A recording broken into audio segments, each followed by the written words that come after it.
امام حسین رضی اللہ عنہ کی مکہ سے روانگی۔ جب حضرت مسلم رضی اللہ عنہ کا خط آپ کو بلانے کے لیے پہنچا تو آپ نے سفر کی تیاری کی۔ مکہ والوں نے آپ کو روکا اور کہا، حضرت، اللہ تعالیٰ دنیا کی حکومت اور دینی ولایت کبھی جمع نہ کرے گا۔ کوفے کے لوگ دغا باز ہیں اور اگر آپ وہاں جانے میں دین کی خدمت سمجھتے ہیں تو جائیے، مگر بال بچوں کو ساتھ لے کر نہ جائیں۔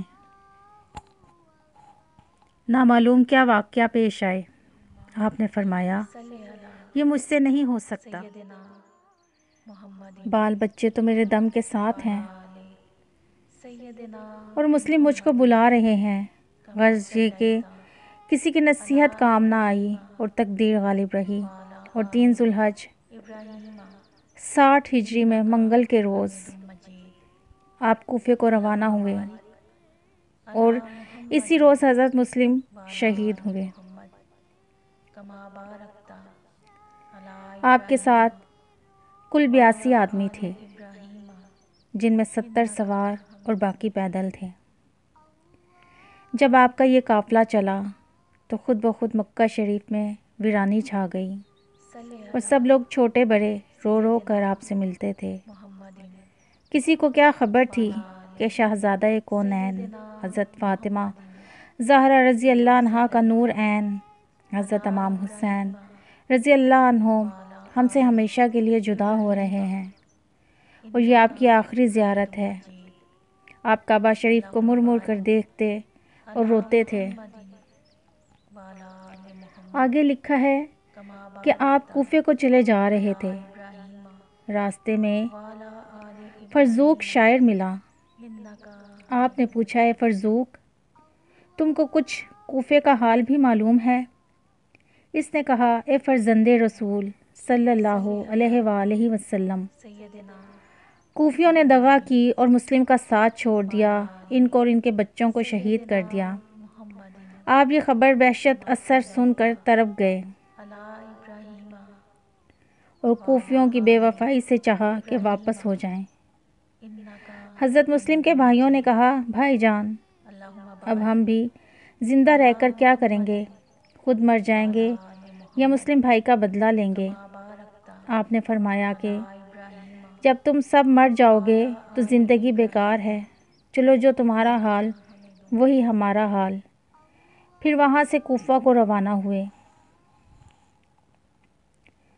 حور کا فوج لے کر آنا۔ ابن زیاد کو خفیہ پولیس نے خبر دی کہ آج امام حسین رضی اللہ عنہ فلاں جگہ پر پہنچ گئے ہیں۔ یہ خبر سن کر ابن زیاد نے حور بن یزید ریاحی کو 1000 فوجیوں کے ساتھ بھیجا اور حکم دیا کہ حسین رضی اللہ عنہ کو پکڑ لا۔ آپ مقام ہرات پر تھے جو کوفہ سے 25 میل پر تھا۔ حور فوج لے کر پہنچ گئے۔ حور نے آپ کی بہت تعظیم کی اور کہا، حضرت ابن زیاد نے مجھ کو حکم دیا ہے کہ آپ کو گرفتار کروں، مگر آپ کی بے ادبی سے ڈرتا ہوں۔ آپ نے فرمایا کہ تم لوگوں نے بہت سے خط بھیج کر مجھ کو بلایا ہے۔ حور نے کہا، حضرت، مجھے خطوں کا کچھ حال معلوم نہیں۔ یہی بات ہو رہی تھی کہ ایک اونٹنی سوار ابن زیاد کا آ پہنچا اور ایک خط اس نے حور کو دیا۔ اس میں لکھا تھا کہ جس جگہ یہ حکم نامہ حور کو ملے، حسین رضی اللہ عنہ کو وہیں روک لے، اور میں مدد کے لیے ایک بہت بڑا لشکر بھیج رہا ہوں۔ حور نے وہ خط آپ کو دکھایا اور کہا، حضرت، بہتر یہ ہے کہ آج رات کو آپ یہاں سے چلے جائیں، میری طرف سے کوئی روک ٹوک نہ ہوگی اور مجھ پر جو گزرے گی گزار لوں گا۔ جب آپ نے یہ عجیب عجیب باتیں دیکھیں تو لوگوں سے پوچھا کہ اس زمین کا کیا نام ہے؟ کہا گیا، اس زمین کو کربلا کہتے ہیں۔ آپ نے فرمایا، یہ تو میری شہادت کی جگہ ہے، میں اللہ کے حکم پر راضی ہوں۔ سن 61 محرم کی 2 تاریخ کو آپ نے دریائے فرات پر قیام کیا۔ حضرت زینب اور حضرت کلثوم نے فرمایا کہ بھائی جان یہ جنگل بڑا خوفناک ہے، دل اڑے جاتے ہیں، کسی اور جگہ چلتے ہیں۔ آپ نے فرمایا کہ بہنوں، یہ صبر کرنے کا مقام ہے، کربلا اس جنگل کا نام ہے، اسی جگہ پر میری شہادت کا انتظام ہے اور ہم سب کا امتحان ہے۔ لکھا ہے کہ اس جنگل کے تمام کانٹے والے موذی جانوروں نے قسم کھائی کہ ہم میں سے کوئی ان خدا کے پیاروں کو تکلیف نہ دے، اور کربلا کے میدان میں ابن زیاد نے حضرت امام حسین رضی اللہ عنہ کو ایک خط بھیجا کہ آپ یزید کو خلیفہ مان لیں اور اس کی بیعت کر لیں، ورنہ لڑائی کے لیے تیار ہو جائیں۔ آپ نے خط پڑھ کر زمین پر پھینک دیا اور فرمایا، میرے پاس اس کا کچھ جواب نہیں۔ ابن زیاد اس خبر سے غصے میں بھر گیا اور عمر بن سعد کو تمام لشکر کا افسر بنانا چاہا۔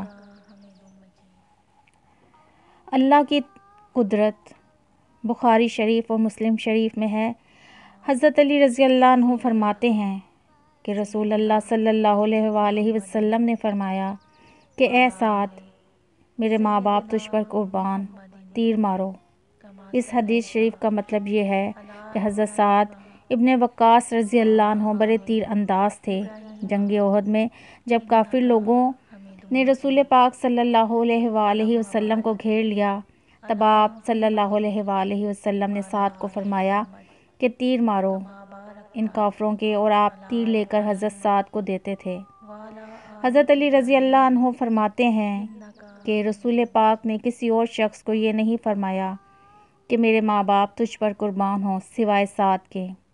اس حدیث شریف سے حضرت سعد کا رتبہ معلوم ہوا اور آپ جنت کی خوشخبری پانے والے اصحابوں میں سے ہیں۔ رسول پاک صلی اللہ علیہ وآلہ وسلم آپ کو ماموں بھی کہا کرتے تھے۔ اللہ اکبر۔ اے اللہ، تیری قدرت کے رنگ اور شان عجیب کے ڈھنگ کہ حضرت سعد تو رسول پاک صلی اللہ علیہ وآلہ وسلم کہ کیسے پیارے اور فدائی اور جنتی، اور ان کا بیٹا عمر ایسا بے رحم اور پتھر دل کہ تیرے رسول کے لختے جگر حضرت امام حسین رضی اللہ عنہ کو بے چین کرے اور ایک بوند پانی بھی نہ دے اور بھوکے پیاسوں کو شہید کر ڈالے۔ بے شک ولی سے شیطان پیدا کرنا اور شیطان سے ولی پیدا کرنا یہ تیری قدرت کا بہت ہی ادنا کمال ہے۔ سبحان اللہ و بحمدہ، سبحان اللہ العظیم۔ اولاد رسول کو پانی نہ دینا۔ عمر بن سعد نے محرم کی 7ویں تاریخ کو دریا کے آگے اور امام حسین رضی اللہ عنہ کے خیمہ کے سامنے اپنا لشکر ڈال دیا اور دریا پر قبضہ جما لیا، اور فوجیوں کو حکم دیا کہ اولاد رسول صلی اللہ علیہ وآلہ وسلم کو ایک بوند پانی بھی نہ دیا جائے، اگر ان کو پانی پہنچ گیا تو یہ ہم کو زندہ نہ چھوڑیں گے۔ اس وقت اولاد رسول صلی اللہ علیہ وآلہ وسلم کا پیاس کی تیزی سے یہ حال تھا کہ ہر ایک بڑا چھوٹا پیاس پیاس پکارنے لگا اور بچوں کی چیخیں نکل گئیں۔ حضرت امام حسین رضی اللہ عنہ نے بچوں کی بے چینی دیکھ کر اپنے سوتیلے بھائی حضرت عباس کو دریا پر پانی لینے بھیجا، اور انہوں نے کہا المختصر۔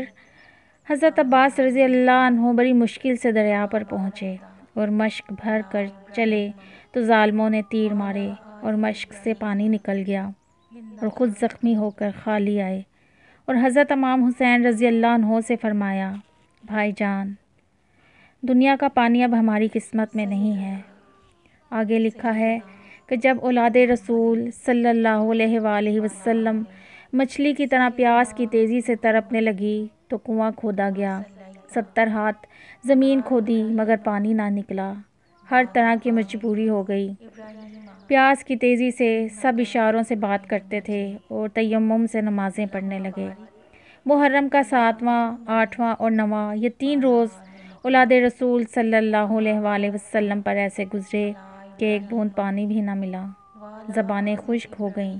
اس وقت حضرت امام حسین رضی اللہ عنہ نے فرمایا کہ میرے پیارو، صبر کرو، صبر خوب ہے اور اللہ کو محبوب ہے، صبر کرنے والوں پر اللہ کی رحمتیں برستی ہیں اور جنت صبر کرنے والوں کی عاشق ہے۔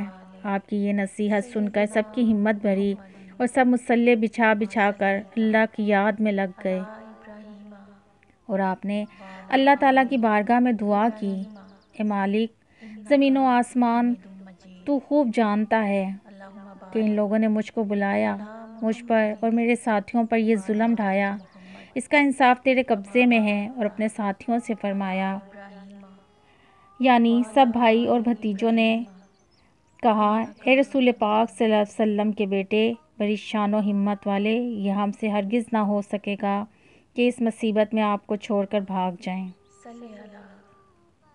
ہم تو یہ چاہتے ہیں کہ اپنی جانوں کو آپ پر قربان کریں اور اللہ رسول کو راضی کریں۔ پھر آپ رضی اللہ عنہ نے فرمایا، اے میرے پیارو، تمہاری مرضی، اگر تم یہ چاہتے ہو کہ شہادت کا درجہ حاصل کرو تو جنت تمہارے قدموں کے نیچے ہے اور پیاس بجھانے کو کوثر کا پانی تیار ہے۔ لکھا ہے، محرم کی 9ویں تاریخ کی رات گزری اور شہادت کا دن آ گیا، اور 10ویں محرم کو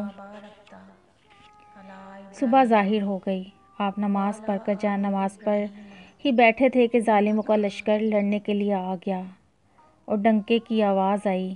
پھر آپ نے لڑنے کا سامان درست کیا۔ اللہ اللہ اللہ اللہ اللہ